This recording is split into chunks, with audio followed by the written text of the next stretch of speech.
Shalom saudara, apa kabar saudara hari ini? Saya percaya bahwa kita semua pasti ada dalam keadaan baik, amin. Karena Tuhan baik, Tuhan tidak pernah meninggalkan kita. Hari ini kita mau belajar dari kisah seorang buta namanya Bartimeus. Nah saudara, Alkitab mencatat bahwa Bartimeus ini dia buta dan hari-harinya hanya dia menjadi pengemis di pinggir jalan. Nah kisah ini menjadi kisah yang besar di dalam Alkitab karena Matius, Markus, dan Lukas mencatat kisah dari Bartimeus ini saudara. Nah Bartimeus ini dia tidak menyia-nyiakan kesempatan di mana waktu itu Yesus lewat tepat di tempat di mana dia mengemis, lalu dia memohon kepada Yesus untuk menyembuhkan dia. Nah, saudara tahu bahwa Yesus adalah Tuhan yang luar biasa, dan saudara tahu bahwa di mana saja Yesus ada, maka orang lumpuh bisa berjalan, orang yang tuli bisa mendengar, orang kerasukan bisa dilepaskan, orang yang sakit disembuhkan, bahkan orang yang mati sekalipun bisa dihidupkan. Dan Bartimeus pun mengalami kisah yang sama Bapak Ibu. Nah kita mau belajar hari ini tentang iman dari seorang Bartimeus yang buta. Nah saudara, yang pertama kita mau belajar begini, bahwa dia tidak memiliki kebutaan iman. Saudara, meskipun Bartimeus lahir buta, namun dia punya pengenalan yang benar kepada Tuhan, saudara. Ya, Bartimeus mungkin bukan seorang yang religius. Dengan keterbatasan dia, ya, yang terlahir buta dan dia hanya duduk di pinggir jalan untuk menjadi pengemis, itu mungkin membuat dia tidak bisa pergi ke sinagog. Mungkin dia tidak bisa beribadah di bait Allah, dan dia tidak bisa mengikuti acara-acara ritual-ritual keagamaan pada saat itu. Itu tidak membatasi dia untuk dia punya pengenalan yang baik kepada Yesus, saudara. Terbukti di dalam ayat yang ke-47, Alkitab berkata begini, ketika didengarnya bahwa itu adalah Yesus orang Nazaret, mulailah ia berseru, Yesus anak Daud, kasihanilah aku. Jadi mungkin dia bertanya kepada orang-orang di situ bahwa ini siapa yang lewat, dan orang-orang berkata bahwa itu adalah Yesus dari Nazaret. Nah saudara, tetapi apa yang dikatakan oleh Bartimeus, Bartimeus tidak memanggil Yesus sebagai Yesus orang Nazaret, tapi Bartimeus memanggil dia dengan sebutan Yesus anak Daud. Artinya bahwa di sini kita bisa belajar bahwa dia punya pengenalan yang lebih kepada Yesus daripada sekian banyak orang yang mengikuti Yesus pada saat itu. Orang banyak itu mungkin mengenal Yesus hanya sebatas mengenal Yesus di KTP-nya Yesus dalam tanda kutip, mungkin tempat lahirnya Yesus, orang tuanya Yusuf dan Maria, dia anak dari si tukang kayu. Tetapi saudara lihat bahwa Bartimeus, dia mengenal Yesus secara berbeda, saudara. Dia memanggil Yesus sebagai Yesus anak Daud. Saudara, panggilan Yesus anak Daud ini berbicara tentang satu panggilan pengharapan dari orang Israel, saudara. Karena panggilan ini merujuk kepada Yesus yang akan datang, ya, dari keturunan Daud dan akan menyelamatkan bangsanya sendiri. Saudara, dia adalah penyelamat itu sendiri. Nah, saudara, kita mau belajar bahwa dalam kehidupan kita hari-hari ini, kita tidak boleh puas hanya mengenal Yesus sebatas KTP-nya Yesus saja, saudara. Tapi kita harus lebih mengenal dia lagi, saudara. Lebih mengenal dia karena dia adalah Allah yang luar biasa. Karena itu saudara dan saya perlu bertanggung jawab, ya, untuk membangun pengenalan kita yang lebih kepada Kristus, saudara. Karena kita tahu bahwa di dalam perjanjian baru Yesus memperkenalkan dirinya dengan banyak sekali nama. Dia adalah pintu, dia adalah gembala yang baik, dia adalah terang, saudara. Dia adalah Allah yang luar biasa, saudara. Banyak sekali kita bisa menemukan nama-nama Yesus di dalam Alkitab. Nah, karena itu kita harus belajar untuk membangun kehidupan rohani kita. Kita harus banyak belajar untuk membangun kehidupan spiritual kita, agar supaya kita bisa mengenal Yesus dengan benar. Kita bisa mengenal Yesus dengan baik, saudara. Kita tidak boleh hanya jago dalam hal membangun kehidupan jasmani kita saja, tapi kita juga harus hebat dalam membangun kehidupan spiritual kita. Kita harus rajin beribadah, rajin berdoa, rajin merenungkan kebenaran firman Tuhan, sehingga kita dibukakan dan kita bisa mengenal Tuhan lebih baik lagi dalam kehidupan kita. Karena itu Paulus pernah berkata begini, bahwa yang ku kehendaki adalah mengenal Dia dengan kuasa kebangkitannya. Paulus berusaha untuk belajar mengenal Yesus dengan baik dan benar, saudara. Karena itu panggilan kita sebagai orang yang percaya di dalam Kristus. Saudaraku, saudara, kalau kita belajar dalam perjanjian lama, saudara tahu bahwa Daud itu orang yang luar biasa.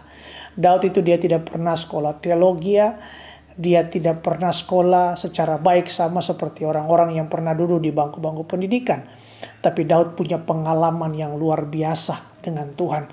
Daud mengenal Tuhan sebagai kota benteng.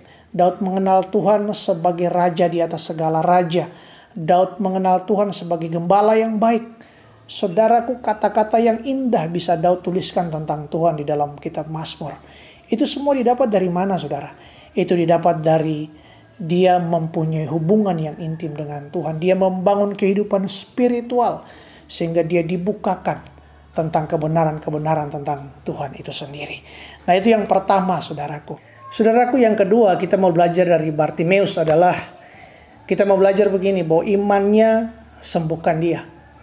Ayat 47b dan 48 berkata begini, dia berkata begini, Yesus anak Daud, kasihanilah aku.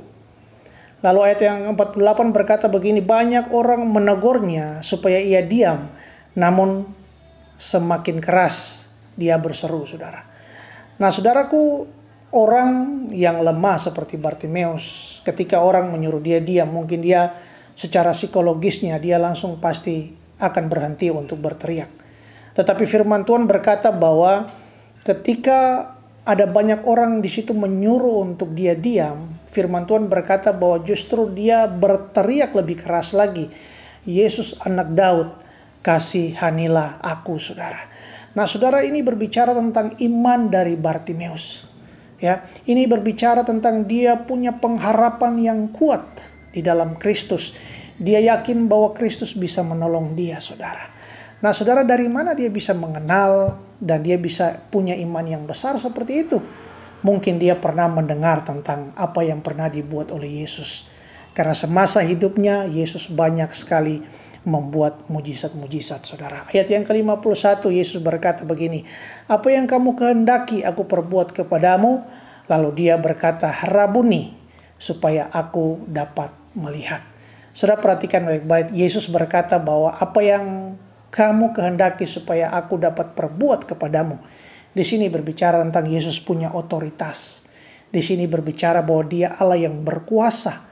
Dia bisa menyembuhkan apapun, saudara. Nah, saudaraku, firman Tuhan hari ini mau mengajarkan buat kita bahwa apa yang saudara sedang alami hari ini. Ya, siapa yang sedang mengalami titik buta dalam kehidupannya hari ini, saudara. Nah, saudara, ada banyak hal yang tidak pernah kita duga terjadi atas kehidupan kita. Kita bisa punya persoalan dalam usaha, persoalan dalam pekerjaan kita, dengan sakit penyakit, dalam keluarga kita. Ada banyak hal, banyak titik buta yang kita tidak pernah duga terjadi atas kehidupan kita. Tapi saudara, dengar baik. Kalau saudara hari ini mengalami titik buta dalam kehidupan saudara, jangan pernah saudara berhenti untuk berseru kepada Yesus. Saudara belajar dari Bartimeus. Dia tidak pernah berhenti untuk berseru kepada Tuhan. Hari-hari ini apa yang menahan saudara untuk berhenti berseru kepada Tuhan? Apakah saudara sudah lama berdoa lalu saudara tidak pernah melihat Tuhan menolong saudara? Atau apakah ada suara dari samping saudara yang berkata bahwa Tuhan tidak lagi menjawab doa saudara? Ataukah hari ini saudara punya iman sudah mulai tidak ada lagi kepada Kristus? Firman Tuhan hari ini mau mengajarkan kita supaya kita jangan berhenti berseru kepada Yesus. Tetap saudara harus berdoa, taruh pengharapan saudara kepada Tuhan, karena Dia pasti mendengar dan Dia pasti menjawab doa-doa saudara. Itu yang kedua saudara. Yang ketiga, kita mau belajar apa dari Bartimeus? Yang ketiga, imannya buat dia tetap mengikuti Yesus saudara. Ayat yang ke-52 berkata begini, lalu kata Yesus kepadanya, pergilah, imanmu telah menyelamatkan engkau. Pada saat itu juga melihatlah ia, lalu mengikuti Yesus dalam perjalanannya. Nah saudara, apa yang dialami oleh Bartimeus saudara? Bartimeus terlahir buta. Dia tidak punya pengharapan dalam hidupnya. Dia tidak bisa pernah melihat keadaan dunia di sekitar dia saudara. Tapi dia bisa bersyukur, dia mendapat kasih karunia yang luar biasa. Dia boleh dicelupkan matanya oleh Yesus. Alkitab berkata bahwa seketika itu juga Bartimeus disembuhkan oleh Tuhan. Nah saudaraku yang terkasih di dalam Tuhan, ada firman Tuhan berkata dengan jelas seperti ini. Lalu kata Yesus kepadanya, pergilah, imanmu telah menyelamatkan engkau. Yesus menyuruh dia pergi saudara. Yesus menyuruh dia untuk pergi meninggalkan Yesus. Tapi firman Tuhan berkata bahwa dia tidak mau mengikuti, dia tidak mau meninggalkan Yesus saudara. Bartimeus memilih untuk tetap mengikuti Tuhan Yesus dengan murid-muridnya. Mungkin dengan ada banyak sekali orang yang pada saat itu bersama dengan Yesus saudara. Nah firman Tuhan hari ini mau mengajarkan kita bahwa kita harus punya sikap sama seperti Bartimeus. Saudaraku, ada banyak orang yang punya sikap tidak mau bersyukur. Waktu mereka ada dalam keadaan yang sulit, waktu mereka memerlukan pertolongan Tuhan, mereka dengan sungguh-sungguh datang kepada Tuhan. Mereka dengan sungguh-sungguh mencari Tuhan. Tetapi ketika mereka telah mendapatkan pertolongan daripada Tuhan, mereka secara berlahan-lahan meninggalkan Tuhan saudara. Nah sikap yang dibuat oleh Bartimeus ini harus menjadi contoh yang baik bagi kita. Agar kita menjadi orang-orang yang tahu untuk mengucap syukur atas semua kebaikan Tuhan. Tentu setiap kita pernah mengalami pertolongan dari Tuhan saudara. Karena kita pernah mengalami pertolongan dari Tuhan, maka kita harus menjadi orang yang tahu bersyukur. Kita harus menjadi orang yang tahu berterima kasih. Dengan apa saudara? Dengan kita mau hidup beribadah kepada Tuhan. Dengan kita mau menjadi pribadi-pribadi yang hidup di dalam kasih. Dan kita menjadi pribadi-pribadi yang selalu mempermuliakan nama Tuhan. Karena Dia Allah yang sudah memberikan yang terbaik bagi setiap kehidupan kita. Saudaraku, itu ya saja yang bisa saya bagikan untuk kita semua tentang Bartimeus. Yang pertama tadi kita belajar dia tidak memiliki kebutaan rohani. Yang kedua, dia disembuhkan oleh imannya. Dan yang ketiga, imannya buat dia tidak meninggalkan Yesus. Mari kita berdoa saudara. Tuhan Yesus, terima kasih untuk kebenaran firman-Mu di hari ini. Kami sudah belajar dari kehidupan Bartimeus. Biarlah lewat kebenaran firman Tuhan ini, kami mau belajar untuk mengenal Tuhan lebih baik lagi dalam kehidupan kami. Sehingga dalam hidup kami, selalu kami punya iman yang tertuju kepada Engkau. Dan kami terus hidup memuliakan nama-Mu Tuhan. Terima kasih banyak Bapa, kami bersyukur. Hanya di dalam nama Tuhan Yesus kami telah berdoa. Haleluya. Amin. Puji Tuhan saudara, demikian kebenaran firman Tuhan di hari ini. Tuhan Yesus memberkati kita semua. Shalom.